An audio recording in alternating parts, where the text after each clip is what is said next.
남편을 먼저 보내고 홀로 된 지도 어느덧 10년이 훌쩍 넘었습니다. 처음 몇 년은 가슴에 커다란 구멍이 뚫린 듯 허전하고 외로웠지만 세월이 약이라는 말은 틀리지 않았어요. 이제는 혼자만의 시간에 제법 익숙해져 소소한 행복을 찾아가며 지내고 있습니다. 아침에 일어나 창가에 놓인 화초에 물을 주고 정성껏 내린 커피 한 잔을 마시며 새로 뜬 신문 기사를 읽는 것으로 하루를 시작하는 일상. 누군가에게는 무료하게 보일지 몰라도 제게는 더없이 평화롭고 소중한 시간이었죠. 자식들 다 키워 시집 장가 보내고 나니 이제야말로 오롯이 저 자신을 위한 시간을 갖게 된 셈입니다. 그날도 여느 때와 다름없는 오후였습니다.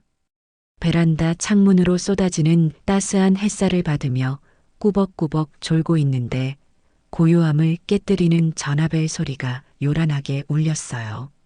화면에 뜬 하나뿐인 아들이라는 글자를 보자 저도 모르게 입가에 미소가 번졌습니다. 녀석, 이 시간엔 웬일일까? 경호야. 웬일이냐, 이 시간에. 평소와 같은 목소리로 전화를 받았지만 수화기 너머로 들려오는 아들의 목소리는 정상이 아니었습니다. 잔뜩 겁에 질린 금방이라도 울음이 터질 것 같은 목소리였어요. 엄마, 큰일 났어요. 어떡해요, 엄마. 경호야, 진정하고 말해봐. 무슨 일인데 그래? 아들의 다급한 목소리에 제 심장도 쿵 내려앉는 것 같았습니다. 혹시 손주 준서에게 무슨 일이라도 생긴 건가? 아니면 아들 녀석 사업에 문제가 생겼나? 온갖 불길한 생각들이 머릿속을 스쳐 지나갔어요.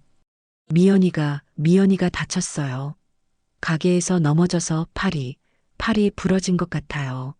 지금 병원 응급실인데 의사가 보더니 수술해야 할지도 모른대요. 아들의 말을 듣는 순간 가슴을 졸이던 마음이 조금은 진정되었습니다. 그래도 누구 하나 목숨이 위태로운 상황은 아니라는 생각에 안도의 한숨이 나왔죠. 하지만 곧이어 며느리에 대한 걱정이 밀려왔습니다. 얼마나 아플까?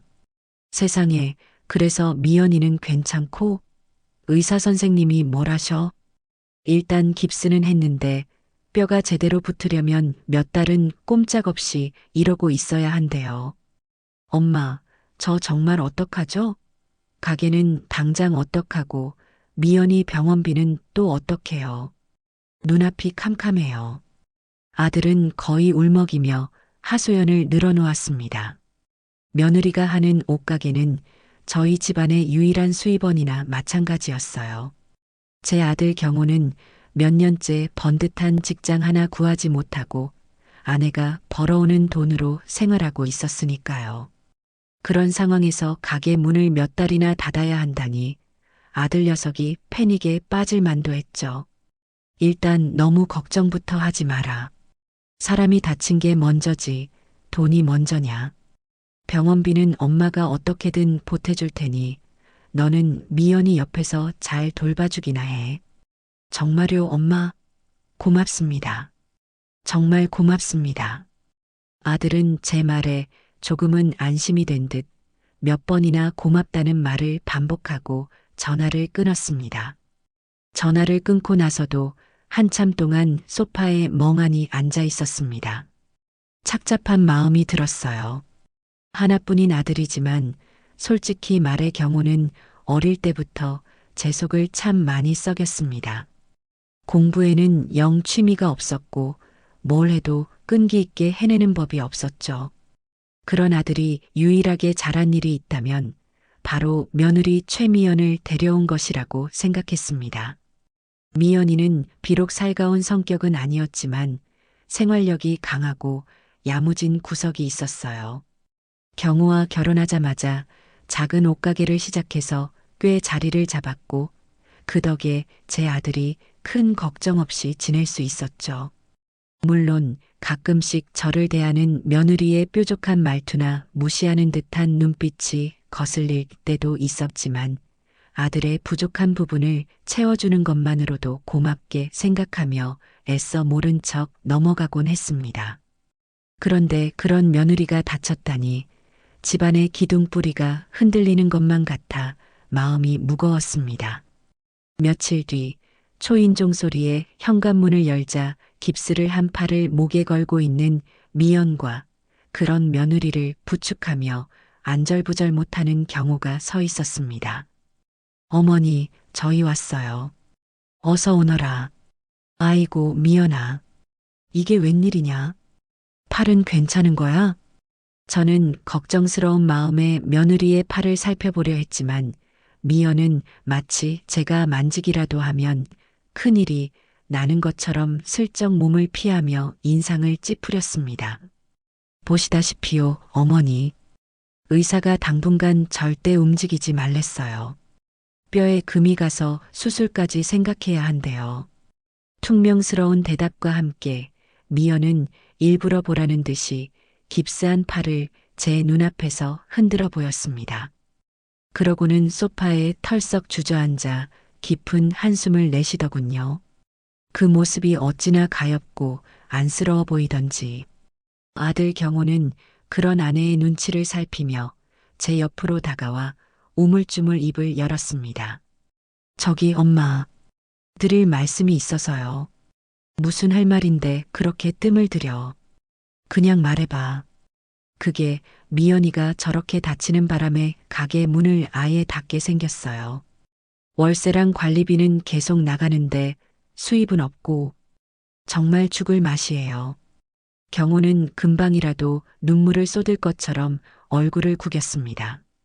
저는 그런 아들의 어깨를 두드리며 위로했어요. 힘든 건 알겠지만 어쩌겠냐. 사람 몸이 먼저지. 가게는 나중에 미연이 다 나으면 다시 열면 되잖니. 그게 말처럼 쉬운 게 아니에요, 엄마. 몇 달씩 가게 비워두면 단골 손님 다 떨어져 나가고 새로 쌓아놓은 봄 신상들은 어떡해요. 다 유행 지나서 헐값에 넘겨야 할 판이라고요. 옆에서 듣고 있던 미연이 짜증 섞인 목소리로 끼어들었습니다. 아픈 사람 앞에서 돈 얘기를 하는 게 마음에 걸렸지만 며느리의 말이 틀린 것은 아니었기에 저는 아무 말도 할 수 없었어요. 경호는 그런 미연의 눈치를 한번 보더니 결심한 듯 제 손을 덥석 잡았습니다. 그래서 말인데요. 엄마가 며칠만이라도 저희 가게 좀 봐주시면 안 될까요? 뭐, 내가 가게를? 저는 제 귀를 의심했습니다. 평생 주방에서 살림만 하던 제가 요즘 젊은 아가씨들이 드나드는 옷가게를 어떻게 본단 말인가. 손사래를 치며 거절하려는데 경호가 거의 애원하듯 매달렸습니다. 엄마, 제발요. 그냥 가게 문만 열어놓고 손님 오면 계산만 해주시면 돼요. 다른 건 제가 옆에서 다 도울게요. 이대로 가게 문 닫으면 저희 정말 길거리에 나앉게 생겼어요. 네. 아들의 간절한 부탁에 마음이 흔들렸습니다. 하지만 선뜻 대답하기는 어려웠어요. 젊은 사람들 상대하는 것도 자신이 없었고 무엇보다 며느리의 까다로운 성격을 받아줄 자신이 없었기 때문입니다. 제가 망설이는 기색을 보이자 소파에 앉아있던 미연이 또다시 깊은 한숨을 내쉬며 비꼬는 듯한 말투로 말했습니다. 됐어요, 여보. 어머니가 뭘 하실 수 있겠어요. 평생 집에서 살림만 하셨는데 그냥 우리 가게는 접어요. 당신이 이제부터라도 나가서 돈 벌어오면 되죠, 뭐. 그 말에 아들 경호의 얼굴이 하얗게 질렸습니다. 그리고 그 순간 저 역시 결심을 굳히게 되었어요. 며느리의 저 말이, 저를 무시하는 저 태도가 오히려 제 오기를 자극한 셈이었죠. 그래, 내가 살림만 했다고 무시하는 거냐? 어디 한번 보여주지. 하는 반발심이 속에서 치밀어 올랐습니다. 하지만 그보다 더 큰 이유는 따로 있었어요. 아들 부부가 나가고 난 뒤 저는 조용히 안방 서랍을 열었습니다. 서랍 깊숙한 곳에 보관해둔 등기권리증을 꺼내 들었죠. 아들 내외가 지금 살고 있는 강남의 번듯한 30평대 아파트. 그 집의 명의는 바로 제 이름 이선주로 되어 있었습니다. 경우와 미연이가 결혼할 때 저는 남편이 남긴 유산과 제가 평생 모은 돈을 전부 털어 그 집을 사주었습니다. 아들 녀석이 변변치 못하니 며느리라도 좋은 집에 살게 해주고 싶다는 마음에서였죠. 하지만 혹시 모를 상황에 대비해 명의는 제 앞으로 해두었습니다. 그것이 제가 제 자신과 제 노후를 지킬 수 있는 마지막 보루라고 생각했기 때문이에요. 등기권리증을 보고 있자니 망감이 교차했습니다. 저는 이 집의 주인이었고 그 집에서 편안하게 살아가는 아들 내외를 위해 이 정도 희생은 감수해야 하는 것이 아닌가 하는 생각이 들었어요. 그들은 제게 가장 큰 빚을 지고 있는 사람들이나 마찬가지니까요. 그래, 까짓 거 한번 해보자. 내 아들, 내 며느리가 길거리에 나앉게 둘 수는 없지. 저는 등기권리증을 다시 서랍에 넣고 결심을 굳혔습니다.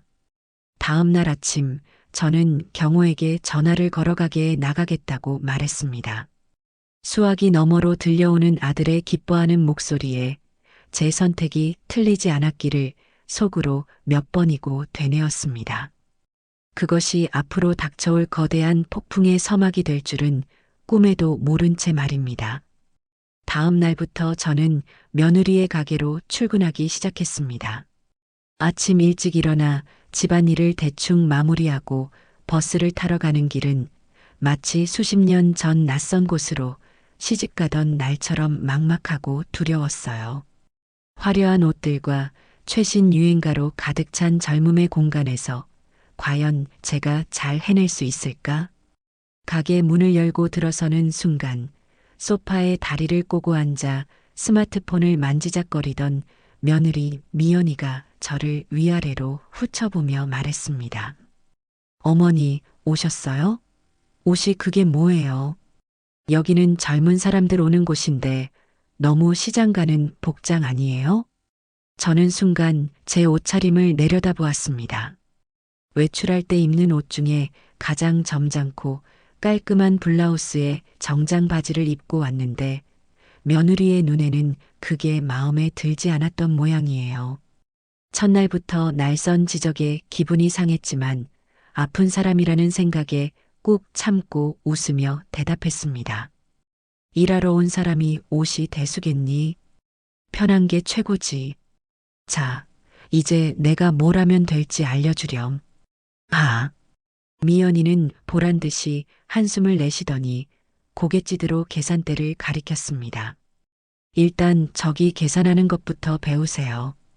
요즘은 다 이걸로 하니까 괜히 옛날처럼 주판 찾지 마시고요. 그 비아냥거리는 말투에 울컥했지만 저는 꾹 참고 계산대 앞에 섰습니다. 화면에는 알 수 없는 영어와 버튼들이 가득했어요. 평생 이런 기계를 만져본 적 없는 제게는 외계어나 다름없었죠. 미연이는 의자에 앉은 채로 멀리서 손가락으로 가리키며 건성으로 설명하기 시작했습니다. 손님 오면 바코드 찍고 현금이면 여기, 카드면 저기 누르면 돼요. 어렵지 않죠? 포인트 적립은 이쪽이고 교환이나 환불은 저 버튼 누르고 하면 되고요. 자, 한번 해보세요. 설명은 그게 끝이었습니다. 저는 도무지 이해가 되지 않아 다시 물었어요. 미연아, 미안한데 한 번만 더 천천히 설명해주면 안 될까? 내가 나이가 있어서 그런지 금방 까먹는구나. 그러자 미연이는 기다렸다는 듯이 짜증을 냈습니다. 어머니, 아까 설명했잖아요. 왜 한 번에 못 알아들으세요? 제가 지금 팔이 아파서 자꾸 말하기도 힘든데 정말 답답하시네요. 그 순간 제 얼굴이 화끈 달아올랐습니다. 아들 경호가 옆에서 안절부절 못하며 미연아, 엄마가 처음이라 그러시지. 내가 다시 잘 설명해 드릴게라며 나섰지만 미연이는 들은 척도 하지 않았어요. 저는 더 이상 묻지 않고 혼자서 이것저것 눌러보며 기계와 씨름을 시작했습니다. 자존심이 상해서라도 며느리에게 2번 다시 아쉬운 소리를 하고 싶지 않았기 때문입니다. 계산기 사용법을 겨우 익히고 나니 이번에는 옷 정리를 시키더군요. 산더미처럼 쌓인 옷들을 가리키며 어머니, 저 옷들 좀 예쁘게 접어서 사이즈별로 정리해 주세요. 요즘 스타일 알죠? 너무 촌스럽게 접어놓으면 손님들 안 사요라고 말했습니다.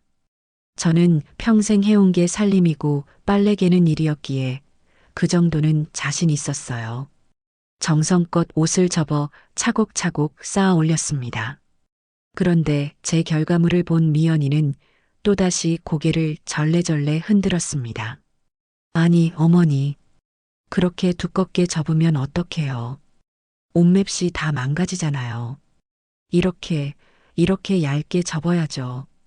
미연이는 아프다는 팔은 깁스에 고정한 채 멀쩡한 한 손으로 시범을 보였습니다. 제가 보기에는 별 차이가 없어 보였지만 며느리는 제 방식을 촌스럽다고 규정하고는 자신이 원하는 대로 다시 하라고 지시했어요. 아들 경호는 옆에서 엄마 미연이가 이쪽 일은 전문가니까 그냥 시키는 대로 하는 게 편해라며 며느리 편을 들기 바빴습니다. 저는 화가 머리끝까지 치밀었지만 그래, 내가 너희들 수입원을 지켜주러 온 사람이니 참아야지 하고 스스로를 다독이며 묵묵히 옷을 다시 접었습니다. 그렇게 며칠이 흘렀습니다. 저는 매일 아침 며느리의 날 선 지적과 비아냥을 들어가며 가게 일을 배웠어요. 하지만 오기가 생겨서라도 저는 보란 듯이 일을 완벽하게 해내고 싶었습니다. 밤에는 집에 와서 아들 몰래 유튜브로 최신 옷가게 계산기 사용법 영상을 찾아보며 공부했고, 낮에는 손님들이 없을 때마다 옷을 접었다 폈다를 반복하며 며느리가 원하는 세련된 접기 방식을 연습했죠. 그러자 놀라운 변화가 생기기 시작했습니다.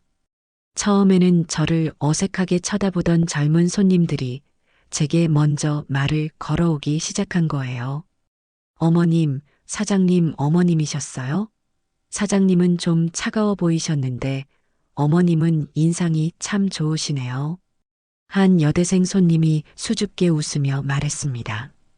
저는 그 말이 어찌나 반갑고 고맙던지 저도 모르게 환하게 웃으며 대답했어요. 아이고, 고맙기도 해라. 우리 며느리가 사실 마음은 따뜻한데 표현이 서툴러서 그래요. 학생한테는 이 옷보다 저쪽 하늘색 원피스가 더 잘 어울리겠다. 한번 입어볼래요? 저는 진심으로 그 학생에게 어울릴 만한 옷을 추천해 주었습니다. 제 추천에 따라 옷을 입어본 학생은 거울 앞에서 얼굴을 붉히며 기뻐했고 결국 그 원피스를 사갔습니다. 그 모습을 소파에 앉아 지켜보던 며느리 미연이는 못마땅한 표정으로 혀를 차더군요. 그런 일이 몇 번 반복되자 가게에는 저를 찾는 단골 손님들이 하나둘 생겨났습니다. 특히 저와 나이대가 비슷한 중년 여성 손님들이 부쩍 늘었어요.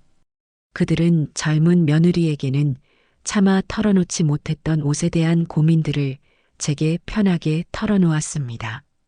사장님, 사실 제가 뱃살이 좀 나와서 이런 붙는 옷은 엄두도 못 냈거든요. 그런데 사모님이 골라주신 이 블라우스는 신기하게 체형을 가려주네요.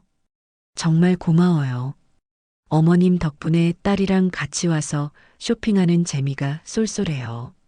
예전에는 딸 옷 사러 오면 괜히 눈치 보였는데 지금은 제 옷까지 사게 되네요. 손님들의 칭찬에 저는 신이 나서 더 열심히 일했습니다. 가게 구석구석을 쓸고 닦아 먼지 하나 없게 만들었고 손님들이 보기 편하도록 옷의 색깔과 종류별로 진열을 다시 했어요. 며느리는 그런 저를 보며 어머니, 그렇게까지 안 하셔도 돼요. 괜히 힘만 빼시네라며 핀잔을 주었지만 저는 멈추지 않았습니다. 제 손길이 닿을수록 가게가 환해지고 손님들의 표정이 밝아지는 것을 보는 것이 즐거웠기 때문입니다. 그리고 가장 놀라운 변화는 매출이었습니다. 제가 가게를 본지 2주 정도 지났을 때 아들 경호가 마감 정산을 하다가 눈을 동그랗게 뜨고 소리쳤습니다. 엄마, 이게 어떻게 된 거예요? 지난달 같은 기간보다 매출이 거의 2배나 올랐어요. 그 말에 소파에서 꾸벅꾸벅 졸던 미연이도 벌떡 일어나 계산기로 달려왔습니다. 화면에 찍힌 숫자를 확인한 며느리의 표정은 기쁨이 아니라 당혹감과 질투심으로 미묘하게 일그러져 있었어요. 어떻게 된 거지? 어머니가 뭘 안다고 매출이 올라? 혹시 계산 잘못한 거 아니에요? 아니야, 미연아. 내가 몇 번이나 확인했어. 엄마가 오신 뒤로 확실히 손님이 늘었어. 특히 중년 손님들이 많이 오시잖아. 경호는 신이 나서 떠들었지만 미연이는 끝까지 믿을 수 없다는 표정이었습니다. 저는 왠지 모를 통쾌함을 느끼며 짐짓 아무렇지 않은 척 말했어요. 내가 뭘 알겠니? 그냥 손님들한테 친절하게 대하고 가게 좀 깨끗하게 치운 것밖에 없는데 다 우리 미연이가 가게 털을 잘 잡아놓은 덕이지. 제 말에 미연이는 아무 대꾸도 하지 않고 다시 소파에 가서 앉아 스마트폰만 쳐다볼 뿐이었습니다. 그날 이후로 며느리의 감시와 잔소리는 더욱 심해졌어요. 하지만 저는 더 이상 위축되지 않았습니다. 제 방식이 틀리지 않았다는 것을 증명해냈으니까요. 사건이 일어난 것은 그로부터 며칠 뒤였습니다. 여느 때처럼 마감을 하고 가게를 정리하던 중이었어요. 계산대 아래쪽, 평소에는 잘 보지 않는 구석을 청소하려고 몸을 숙였는데 먼지 쌓인 구석에 구겨진 종이 한 장이 떨어져 있었습니다. 무심코 종이를 주워 펴본 저는 제 눈을 의심하지 않을 수 없었습니다. 그것은 고급 이탈리안 레스토랑의 영수증이었습니다. 찍혀있는 날짜는 바로 어제. 메뉴에는 안심 스테이크 2개와 와인 1병이 적혀 있었고 합계 금액은 20만 원이 훌쩍 넘는 거금이었습니다. 저는 영수증을 든 채로 그 자리에 얼어붙고 말았습니다. 어제 미연이는 제게 전화를 걸어 팔이 너무 쑤시고 아파서 저녁밥도 제대로 못 먹고 누워만 있다고 죽을 것 같다고 하소연을 늘어놓았어요. 저는 그 말을 곧이곧대로 믿고 저녁 내내 며느리 걱정에 마음이 편치 않았습니다. 그런데 그런 며느리가 숟가락 들 힘도 없다던 며느리가 어젯밤 강남의 고급 레스토랑에서 값비싼 스테이크를 썰고 와인을 마셨다는 말인가요? 머릿속이 복잡해졌습니다. 처음에는 아니다. 경호가 아픈 아내 기운내라고 억지로 데리고 간 걸 거야 하고 애써 며느리를 변호하려 했습니다. 하지만 곧이어 떠오르는 며느리의 그간의 행동들. 제게 삿대질하듯 가리키던 멀쩡한 손, 하루 종일 소파에 앉아 스마트폰 게임을 하던 모습, 매출이 올랐을 때 보였던 그 미묘한 표정. 퍼즐 조각들이 하나씩 맞춰지는 듯한 불길한 느낌이 제 온몸을 휘감았습니다. 저는 떨리는 손으로 영수증을 주머니 깊숙이 찔러 넣었습니다. 이것이 단순한 의심으로 끝나지 않을 것 같다는 강한 예감이 들었기 때문입니다. 레스토랑 영수증을 발견한 다음 날 저는 평소보다 일찍 가게에 도착했습니다. 밤새 한숨도 못 잤어요. 머릿속에서는 온갖 생각들이 뒤엉켜 전쟁을 치렀습니다. 며느리가 저를 속이고 있는 걸까? 그렇다면 왜? 단지 가게 일을 하기 싫어서? 아니면 다른 꿍꿍이라도 있는 걸까? 꼬리에 꼬리를 무는 의심은 저를 깊은 혼란에 빠뜨렸습니다. 하지만 섣불리 단정할 수는 없었어요. 확실한 증거가 없이는 저 혼자만의 망상으로 끝날 수도 있는 일이니까요. 저는 마음을 다잡고 오늘부터라도 며느리의 행동을 유심히 지켜보기로 결심했습니다. 가게에 도착하니 미연이는 여느 때처럼 소파에 앉아 하품을 하고 있었습니다. 저는 아무것도 모르는 척 걱정스러운 표정을 지으며 다가갔어요. 미연아, 어젯밤에는 잠 좀 잘 잤니? 팔이 아파서 밤새 끙끙 앓았을까봐 걱정돼서 혼났네. 제 말에 미연이는 기다렸다는 듯이 엄살을 부리기 시작했습니다. 어머니, 말도 마세요. 어제는 정말 죽는 줄 알았어요. 진통제를 먹어도 소용이 없고 팔이 욱신거려서 한숨도 못 잤어요. 오늘도 겨우 몸을 일으켜서 나왔네요. 눈 하나 깜빡하지 않고 거짓말을 하는 며느리의 얼굴을 보니 속에서 천불이 나는 것 같았습니다. 하지만 저는 끓어오르는 화를 억누르고 다시 한번 덫을 놓았습니다. 저런 어떡하니? 밥은 제대로 챙겨 먹고 있는 거야? 팔이 아파서 밥해 먹기도 힘들 텐데. 내가 오늘 집에 가서 맛있는 소고기죽이라도 푹 끓여서 갖다 줄까? 소고기라는 말에 미연이의 눈이 순간 반짝이는 것을 저는 놓치지 않았습니다. 하지만 며느리는 이내 아픈 표정을 지으며 고개를 저었어요. 아니에요, 어머니. 마음만 감사히 받을게요. 지금은 속이 안 좋아서 아무것도 못 먹겠어요. 그냥 누워있는 게 최고예요. 기가 막혔습니다. 어제는 20만 원짜리 스테이크를 썰던 사람이 오늘은 소고기죽도 못 넘기겠다니. 저는 더 이상 대화를 이어갈 필요를 느끼지 못하고 묵묵히 개점 준비를 시작했습니다. 청소를 하고 옷을 정리하는 내내 제 머릿속은 며느리에 대한 의심으로 가득 차 있었습니다. 오후가 되어 가게가 조금 한가해진 틈을 타 저는 아들 경호에게 전화를 걸었습니다. 혹시 아들은 무언가 알고 있지 않을까?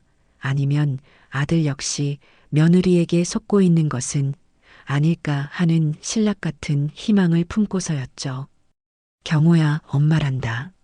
지금 어디니? 엄마. 저 미연이 병원에 물리치료 받으러 같이 왔어요. 왜요? 물리치료라는 말에 저는 헛웃음이 나왔습니다. 팔이 부러져 수술해야 할지도 모른다던 사람이 벌써 물리치료를 받는단 말인가. 아니, 다름이 아니라 너의 아내 정말 괜찮은 거냐? 아무리 봐도 안색이 너무 안 좋은 것 같아서 걱정이 돼서 그런다. 병원에 온 김에 다른 큰 병원으로 옮겨서 정밀 검사라도 다시 받아보는 게 어떻겠니? 저는 일부러 며느리를 걱정하는 척하며 아들의 반응을 떠보았습니다. 만약 아들이 제 말에 동조한다면 그는 아내의 사기극을 모르는 순진한 피해자일 가능성이 높았어요. 하지만 수화기 너머로 들려온 아들의 대답은 제 기대를 무참히 박살냈습니다. 엄마, 또 왜 그러세요? 의사 선생님이 괜찮다고 하셨는데 엄마가 뭘 안다고 병원을 옮기라 마라 하세요. 미연이 지금 아파서 엄청 예민한 거 모르세요? 아들은 짜증이 가득한 목소리로 저를 타박했습니다. 자꾸 엄마가 옆에서 이것저것 훈수 두면 미연이가 스트레스 받아요.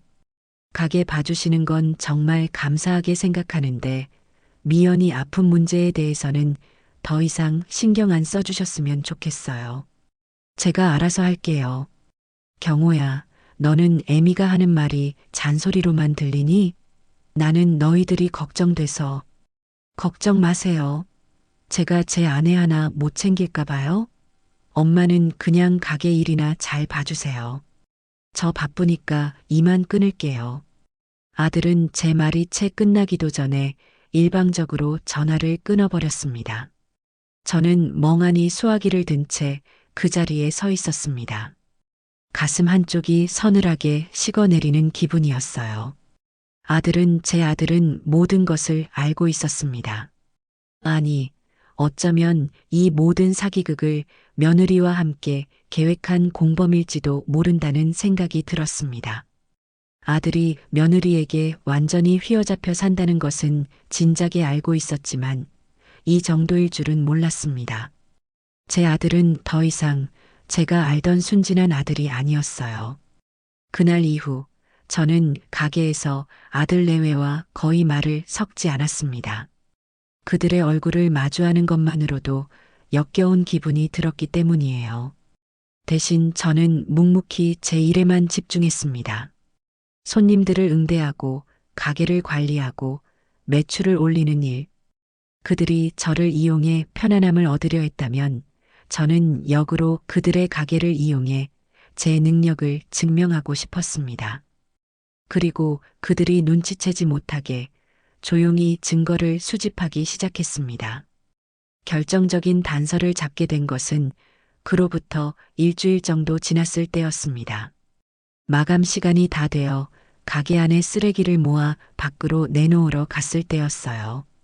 가게 옆에는 아들 부부가 사는 아파트의 쓰레기 분리수거장이 있었습니다.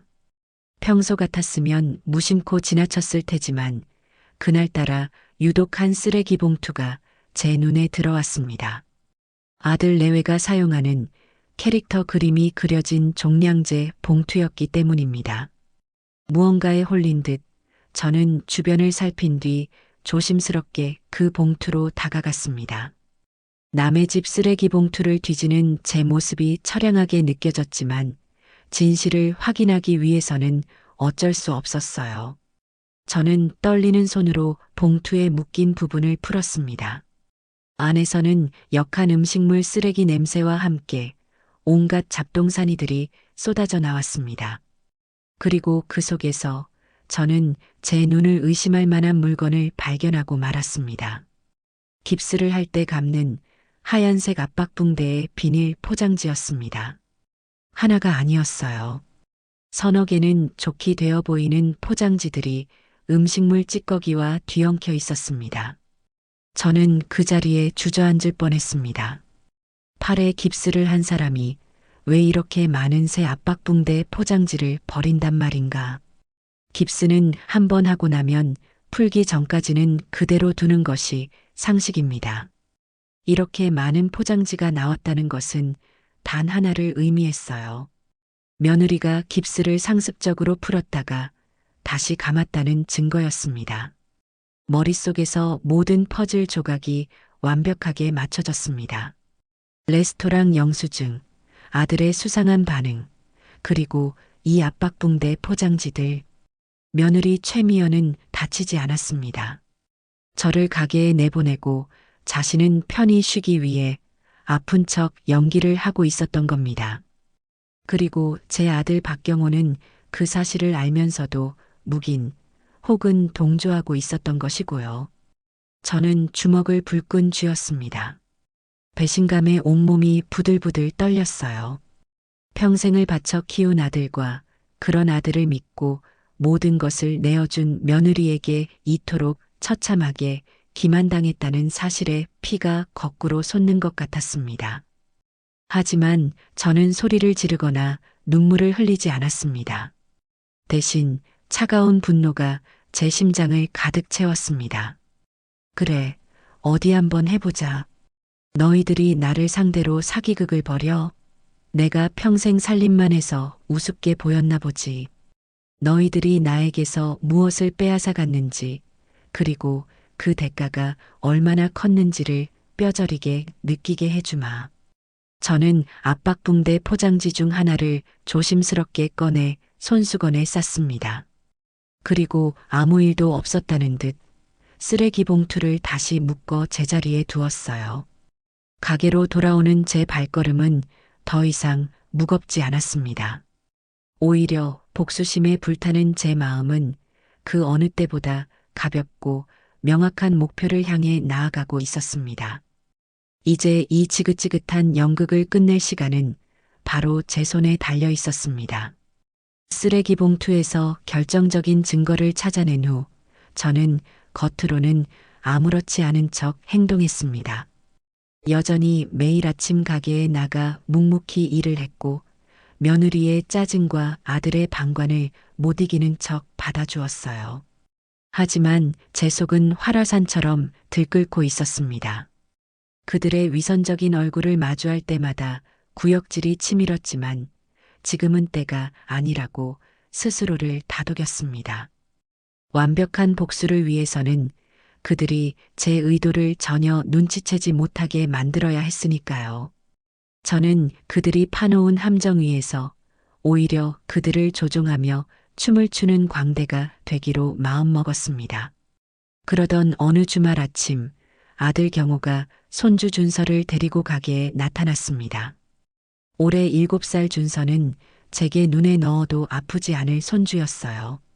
엄마, 저희 오늘 미연이 친구 병문안 좀 다녀오려고요. 준서 좀 잠시만 봐주세요.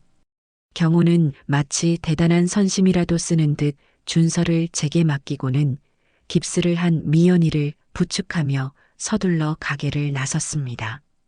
아픈 며느리가 친구 병문안을 간다는 어설픈 거짓말에 헛웃음이 나왔지만 저는 오히려 잘 됐다고 생각했어요.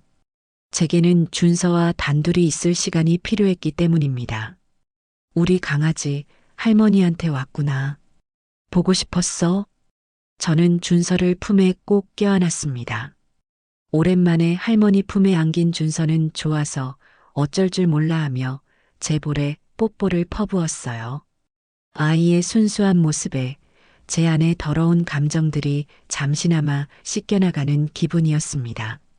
이 착한 아이가 저런 거짓말쟁이 부모 밑에서 자라고 있다는 사실이 새삼 가슴 아팠습니다. 할머니, 나 심심해요. 우리 뭐하고 놀아요? 준서의 말에 저는 잠시 고민하다가 가게 문에 1시간만 외출합니다라는 팻말을 걸었습니다. 그리고 준서의 손을 잡고 밖으로 나갔죠. 오늘 하루는 가게 매출 따위는 신경 쓰고 싶지 않았어요. 준서야, 뭐 먹고 싶어? 할머니가 다 사줄게. 나 떡볶이랑 튀김이랑 순대 먹고 싶어요. 그리고 저기 오락실도 가고 싶어요. 준서는 신이 나서 방방 뛰었습니다.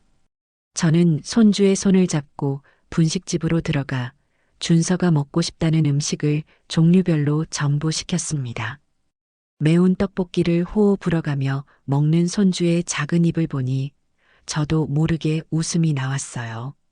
천천히 먹어, 이 녀석아. 체하겠다. 할머니도 드세요. 이거 진짜 맛있어요. 준서는 자기 앞에 놓인 순대 하나를 포크로 콕 찍어 제 입에 넣어 주었습니다. 그 따뜻한 마음에 잠시 눈시울이 붉어졌어요. 이 아이를 위해서라도 저는 더 강해져야만 했습니다. 분식집에서 배를 채운 우리는 나란히 손을 잡고 오락실로 향했습니다. 시끄러운 기계음과 아이들의 환호성으로 가득 찬 공간은 제게는 낯설었지만 준서는 물 만난 고기처럼 신이 나서 돌아다녔어요. 저는 주머니에 있던 지폐를 전부 동전으로 바꿔 준서의 손에 쥐어주었습니다. 준서는 두더지 잡기 게임기 앞에 서서 뿅망치를 들고 튀어오르는 두더지를 정신없이 내려치기 시작했습니다. 그 작은 몸에서 어찌나 큰 힘이 솟아나는지 보는 저까지 신이 날 정도였어요. 한참 동안 게임을 하며 땀을 뻘뻘 흘린 준서와 저는 오락실을 나와 근처 공원 벤치에 앉아 아이스크림을 먹었습니다. 즐겁게 뛰어논 덕분인지 준서의 얼굴은 행복감으로 발갛게 상기되어 있었어요. 저는 그런 손주의 머리를 부드럽게 쓰다듬으며 준비했던 질문을 조심스럽게 꺼냈습니다. 최대한 아무렇지 않게 그저 안부를 묻는 것처럼 들리도록 목소리를 가다듬었죠. 우리 준서, 엄마가 많이 아프셔서 속상하겠네. 엄마가 집에서 계속 누워만 계시니? 할머니가 매일 가게 보는 거 혹시 힘들어 보이니? 제 질문의 의도는 혹시라도 아이가 부모의 거짓말을 눈치채고 상처받았을까봐 걱정하는 할머니의 모습으로 비치게 하려는 것이었습니다.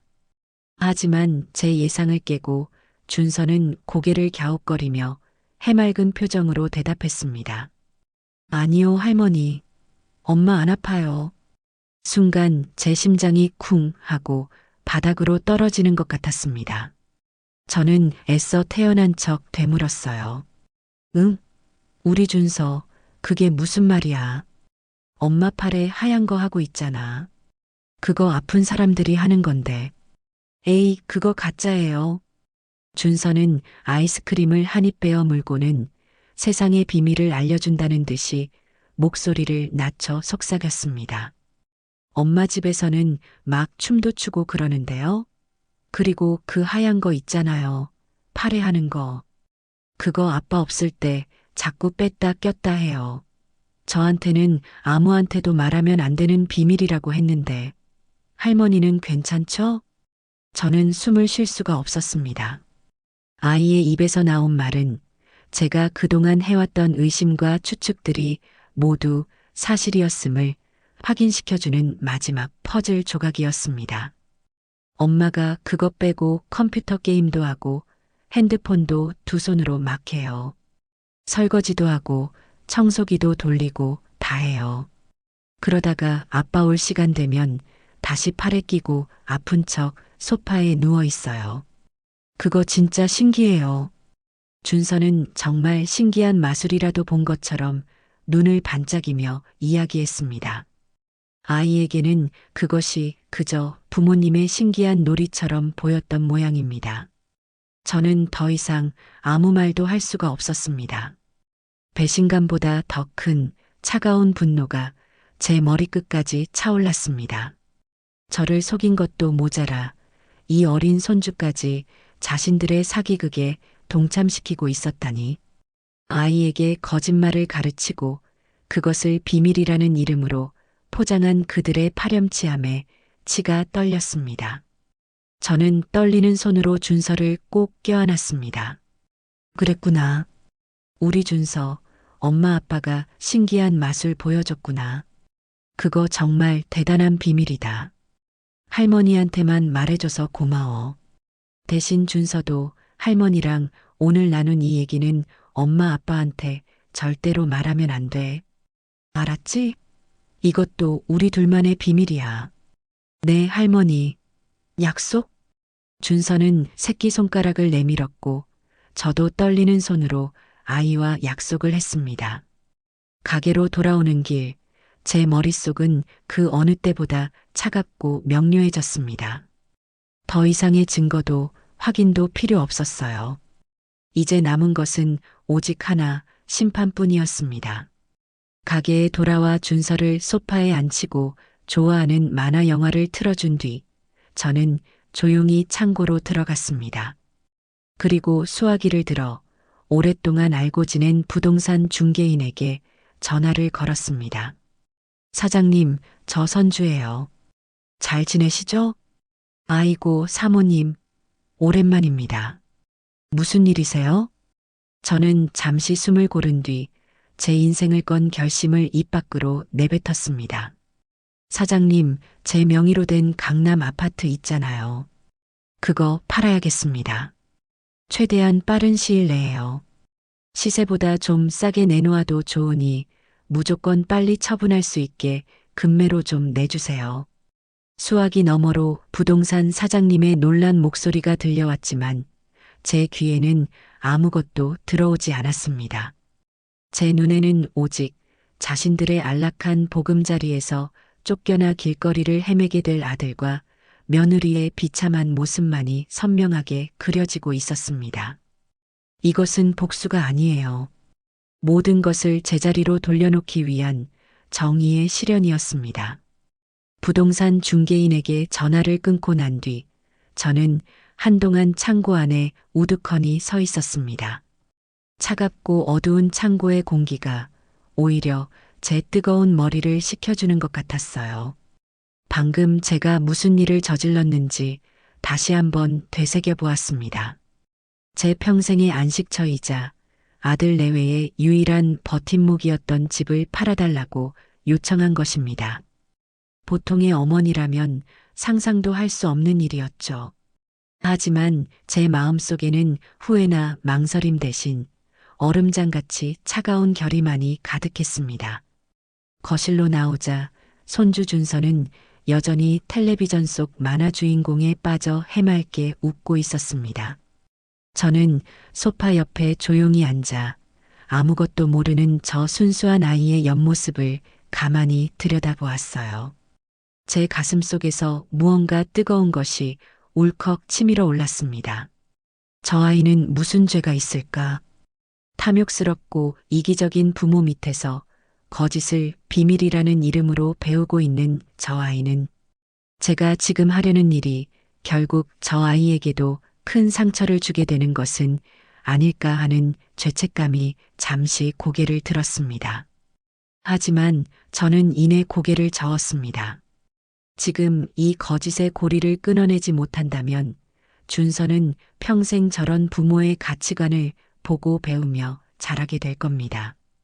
성실하게 땀 흘려 일하는 것의 소중함 대신 손쉬운 거짓말로 남을 속여 이득을 취하는 법을 먼저 배우게 되겠죠. 그것이야말로 제가 이 아이에게 짓는 가장 큰 죄가 될 것이라는 생각이 들었어요. 저는 지금 제 집을 팔려는 것이 아니었습니다. 이 아이의 망가진 미래를 바로잡을 마지막 기회를 사려는 것이었죠. 준서의 머리를 부드럽게 쓰다듬어주며 저는 속으로 굳게 다짐했습니다. 준서야, 걱정하지 마라. 이 할머니가 모든 것을 제자리로 돌려놓을 것이다. 너희 부모가 너에게서 빼앗아간 정직함과 성실함의 가치를 내가 반드시 되찾아줄 것이다. 그날 저녁 아들 내외가 준서를 데리러 가게에 왔을 때 저는 그 어느 때보다 상냥하고 인자한 어머니의 얼굴을 하고 있었습니다. 어머 왔니? 친구 병문안은 잘 다녀왔고? 제 질문에 미연이는 피곤하다는 듯 과장된 몸짓으로 소파에 털썩 주저앉았습니다. 네, 어머니. 아휴, 그런데 괜히 갔나 봐요. 안 그래도 아픈 팔인데 사람 많은 곳에 갔더니 기운이 하나도 없네요. 몸살이 더 심해진 것 같아요. 저런. 어서 들어가서 푹 쉬어야겠네. 경호야, 너의 아내 잘 챙겨라. 저녁은 먹었니? 내가 준서랑 먹으려고 김밥 싸놨는데 좀 가져가서 먹으렴. 저는 미리 준비해둔 김밥통을 내밀었습니다.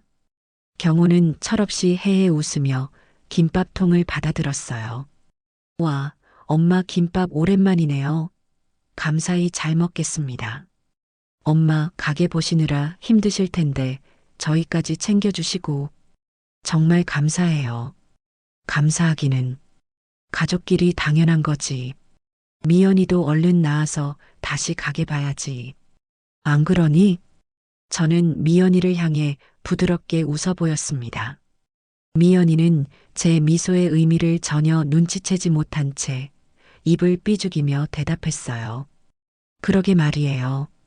어머니가 고생이 많으시네요. 제가 빨리 나아야 할 텐데 몸이 영 말을 안 들어요. 그 뻔뻔한 연기를 보고 있자니 속에서는 비웃음이 터져 나왔지만 저는 끝까지 포커페이스를 유지했습니다. 그들이 저를 아무것도 모르는 순진한 늙은이로 여길수록 제 계획은 더욱 완벽하게 성공할 수 있을 테니까요. 그들이 의심의 싹을 완전히 지우고 제 선의를 당연하게 받아들이며 방심하게 만들어야 했습니다. 다음 날 저는 부동산 중개인에게서 연락을 받고 약속 장소인 근처 카페로 향했습니다.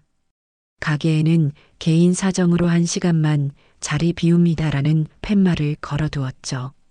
미연이에게는 어제부터 허리가 너무 쑤셔서 병원에 침이라도 한 대 맞고 오려고 한다라고 둘러댔습니다. 미연이는 귀찮다는 듯 손을 휘휘 내저으며 알아서 하세요라고 말할 뿐이었어요. 카페에 들어서자 저를 알아본 박 사장이 자리에서 일어나 깍듯하게 인사를 했습니다. 아이고, 사모님. 오셨습니까? 이쪽으로 앉으시죠. 자리에 앉아 커피를 주문한 뒤 박 사장은 조심스럽게 입을 열었습니다. 사모님, 어제 전화 받고 사실 제가 밤새 잠을 좀 설쳤습니다. 혹시 무슨 안 좋은 일이라도 있으신 겁니까? 그 아파트 아드님 주시려고 평생 모은 돈으로 장만하신 거 아니었습니까? 그런데 이렇게 갑자기 급매로 내놓으신다니 제가 다 걱정이 돼서요. 박 사장은 오랫동안 저희 집안의 부동산 거래를 도맡아 온 사람이었기에 제 사정을 웬만큼 알고 있었습니다. 그의 진심 어린 걱정에 잠시 마음이 흔들릴 뻔했지만 저는 이내 표정을 다잡고 단호하게 말했어요. 박 사장님, 마음은 고맙습니다만 제게도 피치 못할 개인적인 사정이 좀 생겼습니다. 그러니 더는 묻지 마시고 제가 부탁드린 일이나 잘 처리해 주시면 감사하겠습니다. 제 단호한 태도에 박 사장은 더 이상 묻지 않고 서류 가방에서 주택 매매 위임 계약서를 꺼냈습니다. 알겠습니다, 사모님. 사모님의 뜻이 그러하시다면 제가 최선을 다해 보겠습니다. 요즘 경기가 안 좋긴 하지만 그 아파트는 워낙 위치가 좋고 찾는 사람이 많아서 급매로 내놓으면 금방 새 주인이 나타날 겁니다. 다만 시세보다는 조금 손해를 보실 각오는 하셔야 합니다. 괜찮습니다. 가격은 상관없어요. 제가 원하는 건 오직 하나, 속도입니다. 최대한 조용하고 신속하게요. 그리고 가장 중요한 것은 저희 아들 내외가 이 사실을 절대로 알아서는 안 됩니다. 염려 마십시오. 그 부분은 제가 책임지고 보안을 유지하겠습니다. 저는 박 사장이 내민 계약서에 제 이름을 적고 인감도장을 찍었습니다. 꾹 하고 서류에 찍히는 붉은 인주의 감촉이 마치 제 과거와의 작별 인사처럼 느껴졌어요. 계약서에 서명을 마친 저는 이제 정말 돌이킬 수 없는 강을 건넜다는 것을 실감했습니다. 가게로 돌아오니 미연이는 소파에 누워 태블릿 PC로 드라마를 보고 있었습니다. 제가 들어온 것도 모를 정도로 집중하고 있더군요. 아프다는 핑계로 가게에 나와 시어머니가 벌어다 주는 돈으로 최신 드라마나 보고 있는 며느리의 모습을 보니 제 결심은 더욱 확고해졌습니다. 저는 보란 듯이 더욱 열심히 일하기 시작했습니다. 그 어느 때보다 더 상냥하게 손님을 맞았고 더 부지런히 가게를 쓸고 닦았어요. 미연이에게는 하루에도 몇 번씩 팔은 괜찮니? 뭐 필요한 건 없니? 하고 물으며 살갑게 굴었습니다. 심지어는 너도 매일 가게에만 앉아 있으니 답답하겠다. 경호랑 바람이라도 쐬고 오너라. 가게는 내가 보고 있을 테니라며 등 떠밀어 내보내기까지 했습니다. 저의 그런 행동에 아들 내외는 완전히 방심하기 시작했어요. 그들은 제가 자신들의 거짓말을 전혀 눈치채지 못하고 있으며 오히려 자신들의 편의를 위해 순순히 희생하는 존재라고 여기는 듯했습니다. 어느 날 저녁 저는 창고 정리를 하는 척하며 그들의 대화를 엿듣게 되었습니다. 여보, 어머님 요즘 우리한테 엄청 잘해주시지 않아? 가게 일도 이제 완벽하게 적응하신 것 같고 이참에 우리 저번에 받았던 그 차 그냥 계약해버릴까? 어머님이 가게 봐주시면 할부금 내는 거 문제 없을 것 같은데. 미연이의 목소리였습니다. 그러자 경호가 맞장구를 쳤어요. 그럴까? 나도 그 생각했는데 엄마가 저렇게 잘해주시니 우리가 조금 편하게 살아도 괜찮겠지. 다음 달에는 제주도 여행이라도 한번 다녀올까? 당신 팔도 좀 나아지는 것 같으니 기념으로 말이야. 좋아. 역시 내 남편밖에 없네. 그들의 대화를 듣고 있는 제 등 뒤로 소름이 돋았습니다. 그들은 저를 자신들의 욕망을 채워줄 편리한 도구 혹은 언제든 돈이 나오는 화수분 정도로 여기고 있었던 겁니다. 저는 조용히 창고 문을 닫고 나왔습니다. 그리고 속으로 되뇌었어요. 그래, 실컷 꿈을 꾸어라. 너희들의 그 달콤한 꿈이 얼마나 허무하게 깨어지는지 내가 똑똑히 보여줄 테니. 너희들이 계획하는 제주도 여행은 아마도 너희 인생에서 가장 비참한 여행이 될 것이다. 그날 이후 저는 완벽한 가면을 쓴 채 심판의 날이 오기만을 조용히 기다렸어요. 그들이 저를 보며 안심하고 비웃을수록 제 복수의 칼날은 더욱 차갑고 예리하게 벼려지고 있었습니다. 며칠 뒤 부동산 박 사장에게서 연락이 왔습니다. 제 예상대로 집을 사겠다는 사람이 나타났다는 반가운 소식이었어요. 심지어 두 팀이나 약속이 잡혔다고 했습니다. 사모님, 축하드립니다. 오늘 오후에 한 팀, 내일 오전에 한 팀, 집을 보러 가기로 약속을 잡았습니다. 집 상태만 괜찮으면 두 팀 다 바로 계약할 의사가 있다고 하니 기대하셔도 좋을 것 같습니다.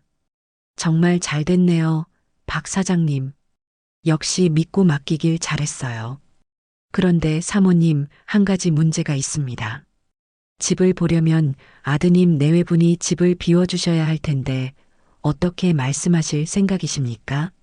저는 이미 그 부분에 대한 계획을 세워두고 있었습니다. 태연한 목소리로 박 사장에게 말했어요. 걱정 마세요. 제게 다 생각이 있습니다. 제가 시간에 맞춰 아들 내외를 밖으로 내보낼 테니 사장님은 손님들 잘 모시고 오시기만 하세요. 전화를 끊은 저는 곧바로 아들 경호에게 전화를 걸었습니다. 최대한 다급하고 걱정스러운 목소리를 연기하며 말했죠. 경호야, 큰일 났다. 방금 아파트 관리사무소에서 전체 방송이 나왔는데 우리 아파트 배관에 문제가 생겨서 오늘 저녁부터 내일까지 긴급 소독이랑 방역 작업을 해야 한단다. 작업하는 동안에는 집에 사람이 절대 있으면 안 된다고 하네. 약품이 엄청 독해서 사람 몸에 아주 해롭다고 신신당부를 하더라. 네, 갑자기요? 아이, 귀찮게 됐네. 그럼 저희는 어디 가서 자요? 아들은 역시나 귀찮다는 반응을 보였습니다. 저는 기다렸다는 듯이 다음 대사를 이어갔어요. 그러게 말이다. 나도 걱정이네. 어쩌겠냐, 시키는 대로 해야지. 너희 오늘 저녁에 간단하게 짐 챙겨서 미연이 친정 집에 가 있거나 아니면 이참에 엄마가 돈 대줄 테니 근처 호텔이라도 하루 잡아서 푹 쉬고 오너라. 매일 미연이 간호하느라 너도 힘들었잖니. 호텔이라는 말에 수화기 너머의 분위기가 순간 바뀌는 것이 느껴졌습니다. 옆에서 듣고 있던 미연이가 경호에게 뭐라고 속삭이는 소리가 들렸고 잠시 뒤 경호가 신이 난 목소리로 대답했습니다. 정말요, 엄마? 그래도 돼요? 와, 그럼 저희 오랜만에 호텔 가서 기분 전환이라도 하고 와야겠네요. 고마워요, 엄마. 미끼를 덥석 무는 아들의 모습에 실소가 터져 나왔지만 저는 끝까지 인자한 어머니의 목소리를 유지했습니다. 그래, 그래. 이럴 때 아니면 언제 또 그런 데 가보겠냐. 푹 쉬고 내일 저녁에 들어오너라. 그렇게 저는 너무나도 손쉽게 아들 내외를 그들의 보금자리에서 하루 동안 몰아내는데 성공했습니다. 그날 오후 저는 박 사장과 함께 첫 번째 집 구경 손님을 맞이하기 위해 아들 내외의 집으로 향했습니다. 도어락 비밀번호를 누르고 현관문을 여는 순간 제 집이나 마찬가지인 공간임에도 불구하고 왠지 남의 집에 몰래 들어가는 것처럼 심장이 두근거렸어요. 집안은 예상대로 엉망이었습니다. 먹다 남은 배달 음식 용기들이 식탁 위에 널려 있었고 소파에는 옷가지들이 아무렇게나 벗어 던져져 있었죠. 저는 손님들이 도착하기 전에 서둘러 집을 치우기 시작했습니다. 그들의 게으르고 더러운 생활 습관을 보니 이 집을 그들에게서 빼앗아야겠다는 제 결심은 더욱 확고해졌습니다. 잠시 후 박 사장과 함께 젊은 부부가 집으로 들어섰습니다. 그들은 집안을 꼼꼼히 둘러보며 연신 감탄했어요. 와, 여보.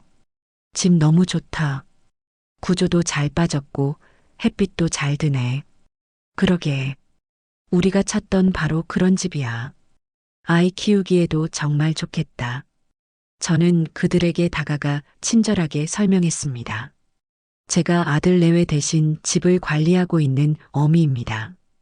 이 집이 남양이라 겨울에는 따뜻하고 여름에는 시원해서 살기에는 참 좋습니다. 근처에 학교랑 공원도 가깝고요. 제 설명에 젊은 부부는 더욱 마음에 들어하는 눈치였습니다. 그들이 돌아간 뒤 박 사장이 제게 다가와 흥분된 목소리로 말했어요. 사모님, 아무래도 계약이 성사될 것 같습니다. 방금 가신 분들이 아주 마음에 들어 하셨어요. 내일 오는 팀까지 볼 필요도 없이 오늘 바로 계약하고 싶다는 의사를 비추셨습니다. 그렇게만 된다면 더할 나위 없죠. 모든 것이 제 계획대로 순조롭게 진행되고 있었습니다. 박 사장이 돌아간 뒤 저는 마지막으로 집안을 한번 둘러보았습니다. 혹시라도 그들의 흔적이 남아 제 계획에 방해가 될 만한 것은 없는지 확인하기 위해서였죠. 그러다 저는 무심코 미연이의 화장대 서랍을 열어보게 되었습니다. 그리고 그 안을 들여다본 순간 저는 다시 한번 경악하지 않을 수 없었습니다.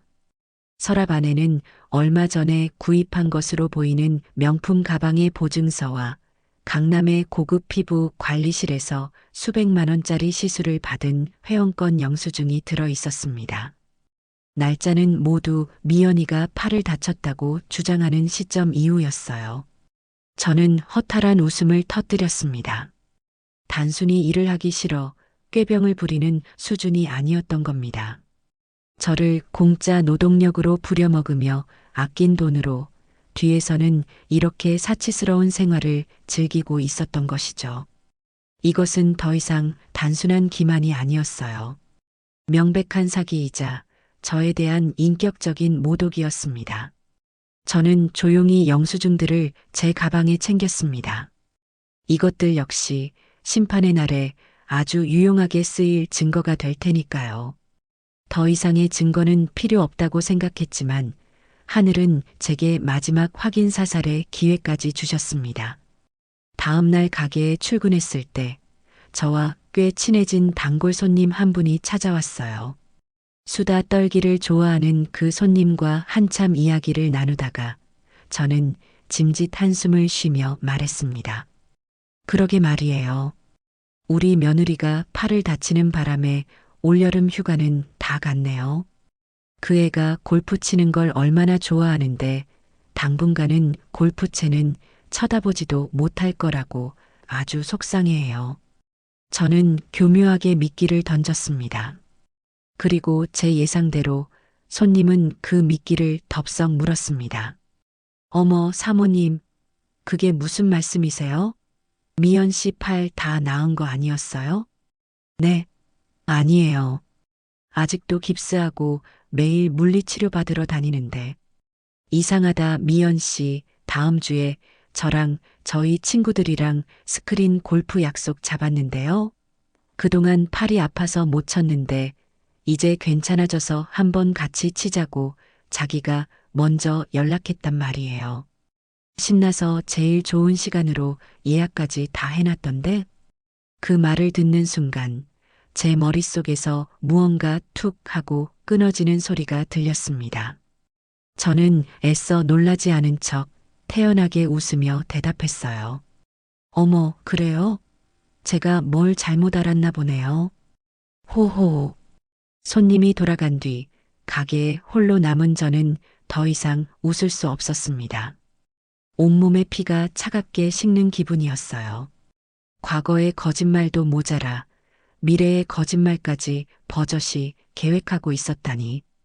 그들의 뻔뻔함과 탐욕은 제가 상상했던 것 이상이었습니다. 이제 더 이상의 자비는 없었습니다. 저는 조용히 수화기를 들어 박 사장에게 전화를 걸었습니다. 사장님, 저예요. 어제 그분들 계약 진행시켜 주세요. 한시라도 빨리요. 부동산 박 사장과의 통화를 마친 뒤 모든 것은 일사천리로 진행되었습니다. 집을 보러 왔던 젊은 부부는 제 예상대로 아주 적극적이었고 계약금을 넣는 것부터 잔금을 치르는 것까지 조금의 망설임도 없었어요. 저는 아들 내외가 호텔에서 편안한 휴식을 즐기고 있는 동안 구청에 가서 매도용 인감증명서를 떼고 법무사 사무실에 들러 모든 서류 절차를 마무리했습니다. 제 인생이 담긴 집의 소유권이 다른 사람에게로 완전히 넘어가는 데에는 불과 며칠의 시간밖에 걸리지 않았습니다. 잔금이 모두 제 통장으로 입금되었다는 박 사장의 마지막 전화를 받았을 때 저는 가게 창고 안에서 조용히 눈을 감았습니다. 통장을 확인해 보니 낯설고도 거대한 숫자가 찍혀 있었어요. 하지만 기쁘거나 후련한 마음보다는 무언가 무겁고 단단한 것이 제 가슴을 꽉 채우는 듯한 기분이 들었습니다. 이제 정말 모든 준비는 끝났습니다. 폭풍전야의 고요함 속에서 저는 마지막 무대를 준비하기 시작했습니다. 저는 곧바로 경호에게 전화를 걸었습니다. 목소리는 최대한 부드럽고 상냥하게 아무 일도 없었다는 듯이요. 경호야 아들. 엄마란다. 네 엄마. 무슨 일이세요? 다름이 아니라 내일 저녁에 미연이랑 같이 우리 집으로 저녁 먹으러 오너라. 내가 오랜만에 너희들 좋아하는 소갈비찜 좀 푸짐하게 하려고 한다. 그리고 너희에게 아주 중요한 할 얘기도 있으니 무슨 일이 있어도 꼭 둘 다 와야 해.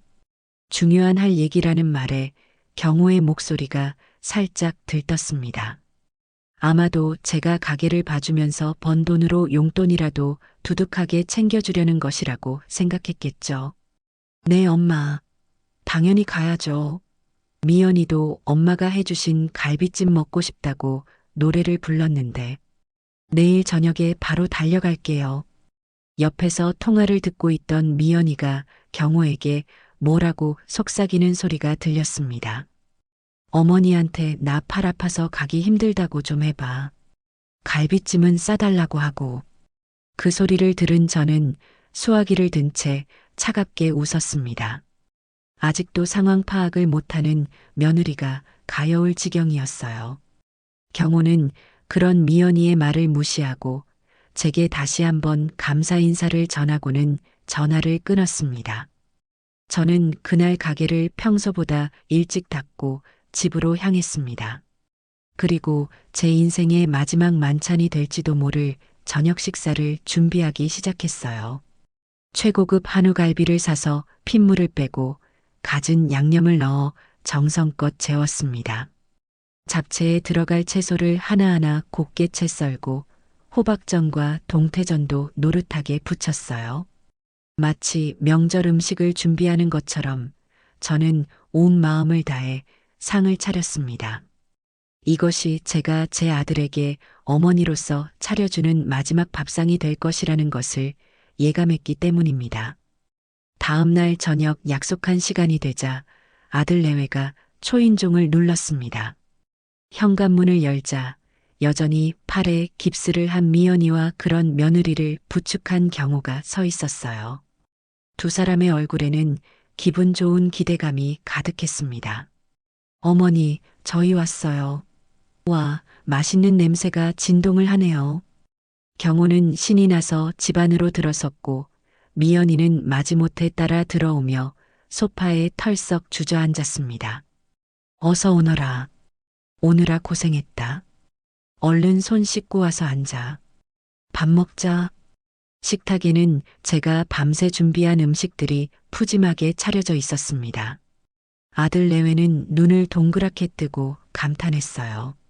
우와, 엄마, 이거 완전 진수성찬인데요? 제 생일도 아닌데 무슨 일이에요? 어머니, 힘드셨겠어요. 그냥 배달시켜 먹어도 되는데. 미연이는 입으로만 걱정할 뿐, 눈은 이미 갈비찜에 고정되어 있었습니다. 저는 아무 말 없이 웃으며 그들의 접시에 음식을 가득 담아주었습니다. 그들은 정말 정신없이 먹기 시작했어요. 특히 미연이는 팔이 아파 숟가락 들기도 힘들다던 사람이 맞나 싶을 정도로 멀쩡한 왼손으로 젓가락과 숟가락을 현란하게 움직이며 음식을 입으로 가져갔습니다.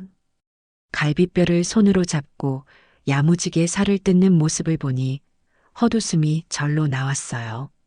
그렇게 식사가 거의 끝나갈 무렵 저는 과일을 내오며 조용히 입을 열었습니다. 이제 연극을 끝낼 시간이었습니다. 제 목소리는 낮고 차분했지만 그 안에는 서리빨 같은 냉기가 서려 있었어요. 경호야, 미연아. 이제 배도 부르니 내가 하려던 얘기를 좀 시작해 볼까? 제 말에 두 사람은 먹던 것을 멈추고 저를 쳐다보았습니다. 경호는 용돈이라도 받을 생각에 눈을 반짝였고 미연이는 무슨 잔소리를 하려나 하는 귀찮은 표정이었죠. 저는 먼저 미연이를 똑바로 쳐다보며 물었습니다. 미연아, 내가 너의 가게를 봐준 지도 벌써 한 달이 다 되어 가는구나. 너도 그동안 집에서 푹 쉬었으니 이제 몸이 좀 나아졌을 거라 믿는다. 네, 뭐 어머니 덕분에요. 그래서 말인데 이제는 우리 서로 솔직해질 때가 된 것 같구나. 내가 너에게 마지막 기회를 주마. 솔직하게 한번 말해보렴. 너의 팔 이제는 정말 괜찮아진 것이냐? 제 질문에 미연이의 눈동자가 순간 흔들렸습니다. 하지만 그것도 잠시, 며느리는 이내 완벽한 피해자의 얼굴을 하고는 세상에서 가장 억울하다는 목소리로 연기를 시작했습니다. 어머니, 갑자기 그게 무슨 말씀이세요? 제가 괜찮아졌으면 뭐하러 아직도 이 고생을 하고 있겠어요.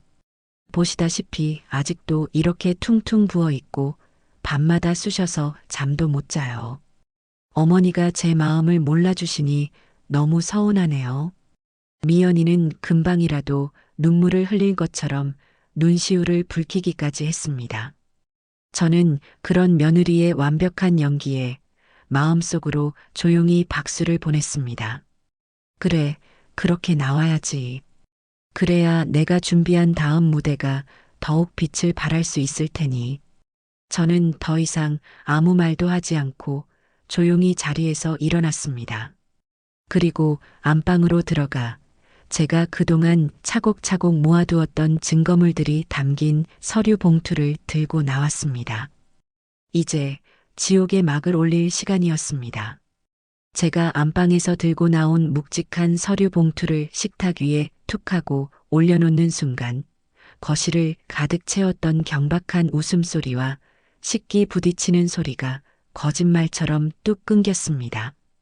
마치 잘 나가던 영화의 필름이 끊긴 것처럼 모든 움직임과 소리가 정지된 공간 속에서 아들 내외의 시선은 굶주린 맹수처럼 봉투에 꽂혔어요. 경호의 눈에는 드디어 올 것이 왔구나.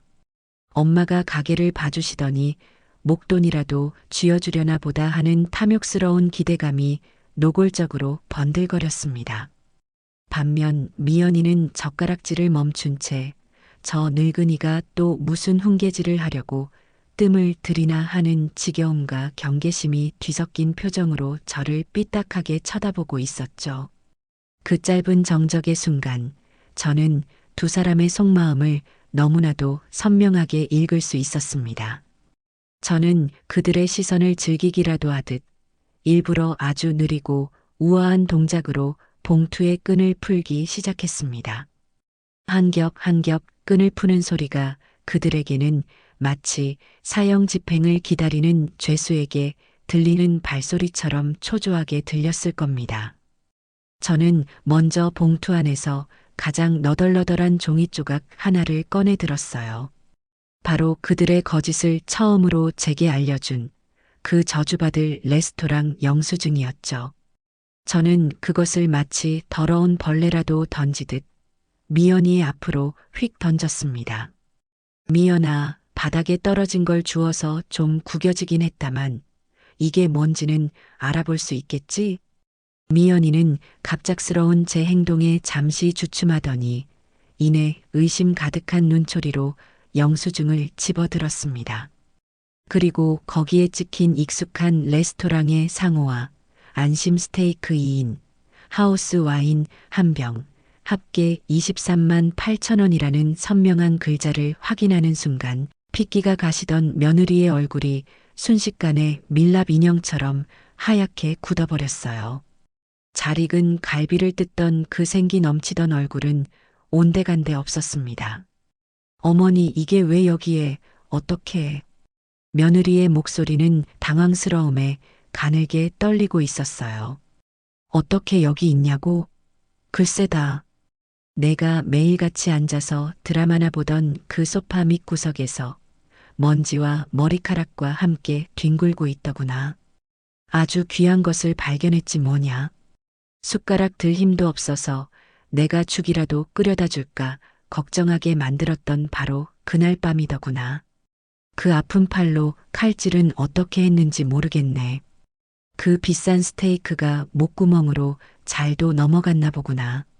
제 얼음장 같은 목소리에 상황 파악이 안 되던 경호가 당황한 얼굴로 미연이와 저를 번갈아 쳐다보았습니다.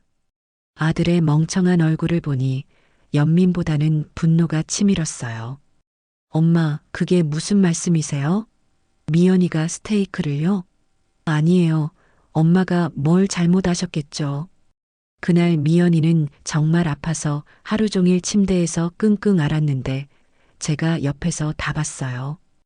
아들은 아내의 거짓말을 옹호하며 저를 이상한 사람 취급했습니다. 저는 그런 아들의 어리석음에 헛웃음을 지으며 다음 증거물들을 꺼내 식탁 위에 화투패처럼 착착 펼쳐 놓았어요. 명품 시사 가방 보증서, 강남 VVIP 피부관리실에 500만 원짜리 시술 회원권 영수증, 그리고 최근에 새로 개통한 최신형 스마트폰 할부 계약서까지. 경호는 식탁 위에 펼쳐진 서류들을 보고는 입을 떡 벌렸습니다. 특히 영수증에 찍힌 자신의 한 달 용돈과는 비교도 안 되는 엄청난 금액들을 확인하고는 눈이 뒤집히는 듯 보였죠. 최미연, 이게 다 뭐야? 너 나한테는 가게 월세 내기도 빠듯하다고, 돈 없다고 매일같이 사람을 쥐잡듯 잡았으면서 이럴 돈은 다 어디서 난 건데? 그리고 이 핸드폰은 뭐야? 나 몰래 바꾼 거야? 어쩐지 요즘 핸드폰을 손에서 놓지를 않더라니. 드디어 사태의 심각성을 깨달은 경호가 미연이를 향해 고함을 질렀습니다. 그러자 궁지에 몰린 미연이가 갑자기 안면을 바꾸고는 날카로운 비명과 함께 제게 대들기 시작했어요. 당신은 좀 가만히 못 있어. 어머니, 어떻게 남의 화장대 서랍을 허락도 없이 뒤져보실 수가 있어요? 이건 명백한 사생활 침해고 절도나 마찬가지라고요. 제가 어머니를 경찰에 신고할 수도 있어요. 적반하장도 유분수지. 며느리는 자신의 죄를 뉘우치기는커녕 오히려 저를 범죄자로 몰아가며 협박을 시작했습니다. 그 뻔뻔하고 악랄한 모습에 저는 더 이상 이 게임을 끌 필요가 없다고 판단했어요.